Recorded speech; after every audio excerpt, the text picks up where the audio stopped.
You're listening to Eureka on Monocle Radio, brought to you by the team behind The Entrepreneurs, the show all about inspiring people, innovative companies, and fresh ideas in global business.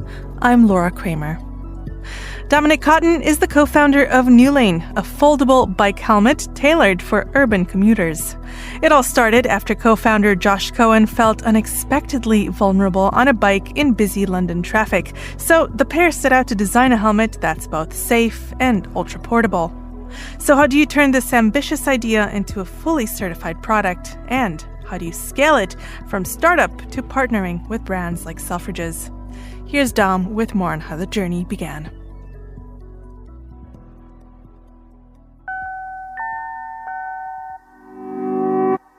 I set this business up with a friend of mine. We were working on another business together. Josh is his name. He's my co-founder. And he was riding across Waterloo Bridge, busy day in London, standard, and got onto a Santander bike and felt kind of exposed, felt a bit scared, actually. And he's not the kind of person who normally feels scared of anything. He's quite the reverse, in fact. And so he was sort of confused about that because, you know, kind of the received wisdom is that you should use bikes to get around towns and cities. It's better for everything, the planet, your heart, and congestion around towns. So he's like, okay, that's the thing. And he met me, and I have ridden around London for many years on a regular bike. And like lots of people in London, I have a helmet dangling off the back of my rucksack once I've got off my bike. So we've got a problem for the regular rider. Where do I put my helmet once I've stopped using it? And a problem for the sort of higher bike rider who might want to jump on a Santander bike or a Lime bike or a forest bike in London and similar schemes in other places. What do we do? How do we protect ourselves? So he said to me, shall we try and make a folding bike helmet? That was in 2018. And I just, you know, I'm an optimistic kind of guy. I don't know anything about making things, or I didn't do then. But I went, yeah, let's do it. And that is how it started. We really had this idea that if there is a requirement, there is a demand for a product, much in the same way as a folding umbrella allows you to put that in your bag on a moody day. You go, it might rain today. So I'll pop a folding umbrella in my bag and use it if it rains, and obviously if it doesn't, I've got it with me, you know, there it is. So can we do something similar which allows people who are going out into a town or a city thinking they might want to move around on two wheels and stay safe as they do? Josh and I are the two sort of founders. We've worked with lots and lots of other people because I'm a sort of communications person by trade and Josh is a brand and sales guy. So we're not makers of things. So we've had to enlist the support of lots of clever designers and design engineers and manufacturing people. The first of our designers, who still has a shareholding in the business, he came up with the basic principle of raising the crown, flipping it over and dropping it into the rim, which is what we've retained. I mean, there are only so many ways in which you can fold a three-quarter sphere or reduce in volume a three-quarter sphere. That I'm pretty sure. We've got one of them. We have a global patent on the product. Another interesting point around our business is that the patent we've got is for all helmets. It's not just for bike helmets. So there are other verticals into which we could go, construction, skiing, etc., at some point. So once we came up with the original idea or the initial idea, making it taking from that idea right through to getting a safety certificate has been the main challenge. Every time you put a product helmet into a test, and the tests are, as you would expect, very robust. They throw it around, they smash it around. Lots of things happen, as you'd expect. And every time you fail, you have to look at why you failed, go back, in the digital version, redesign the part that's failed, produce a new part, put the helmet back together again, and hope that it doesn't fail this time. That helmet, despite me saying what I said originally, that the kind of first iteration or the first idea has been retained, it has probably been changed about 200 times. So that's what's taken us the time, really, going from the initial idea to a product which is on the table, which is safe. The safety, we came so close. We had about $2,500 in the bank before we passed the test. And another phrase I use is that before we passed the test, it was an expensive idea. As soon as we passed the test, it became a really cheap innovation, because people who make these kinds of products have said to me, you've made that with a safety certification, with IP, for around about £1 million.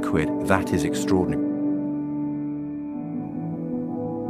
We did a study with some people way back when we got some money from Innovate UK to ask consumers, would they use a folding bike helmet? And they all went yes if it was deemed safe by the authorities, by the standard people, which ours now is. But the shape of the product It's not just about making it smaller, it's about making it smaller in a convenient shape. So is it packable in the sense, can it go alongside the other things you might have in your bag?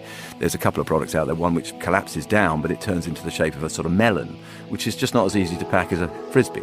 So the product is Frisbee shaped. There is a clamp at the back, which you unclamp, and you raise the crown and drop it into the rim like so, and redo the clamp. And from having a Frisbee, you have a bike helmet.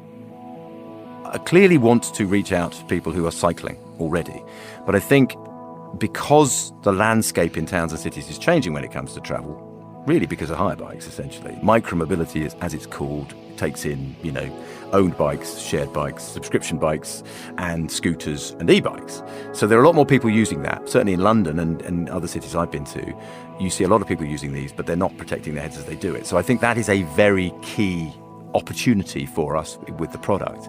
I think there's a lot more people commuting, so we're working with a number of brands already. So D2C is where we will put most of our energy because we can control that. Margins are a consideration when you go into a shop or work with some kind of partnership. But we have already developed some really kind of marquee partnerships. So we're in Selfridges, working with a concession there called Smartech, which is fantastic credibility and some sales for us. We're working with Brompton Bike Hire. Brompton, as many people will know, is the folding bike. They do a subscription service, so we are working with them as a kind of incentive to get people to sign up. They get given a Brompton bag and one of our helmets. I think I would like to think that we will work with a bigger business who can, and we've done brilliantly, but we are a small business. That's the nature of entrepreneurship in most cases, to either work inside or alongside, or scalability is, or scaling something is really hard when you've got, some money, not huge sums, but some money in the bank to do marketing and some money to do product development and manufacturing. So I think one way or another we need more resources to grow it. And either we do that ourselves or we are acquired and someone does it on our behalf. The patent, the intellectual property, the value we've created is undoubted. We have actual assets, tools, patents, safety certification, and a product. Where we go will depend on how much resource we can bring in around the business. I am absolutely certain that this product can be a positive for lots and lots and lots of consumers, and more people are choosing to get onto a bike, e-bike or e-scooter in countries where it's allowed anyway. So I think, I'm really hopeful the right kind of partner comes in and helps us scale it. And that can be finance, it could be a VC, we're talking to a few at the moment, but I kind of think it's about, you really need to understand how these things are made. The complexities of making a hardware product and improving and enhancing that product need to be understood, which I think informs the kind of partnership we want to create, if that makes sense. But I think we want to be selling tens or hundreds of thousands of these products. All helmets one day can be like this.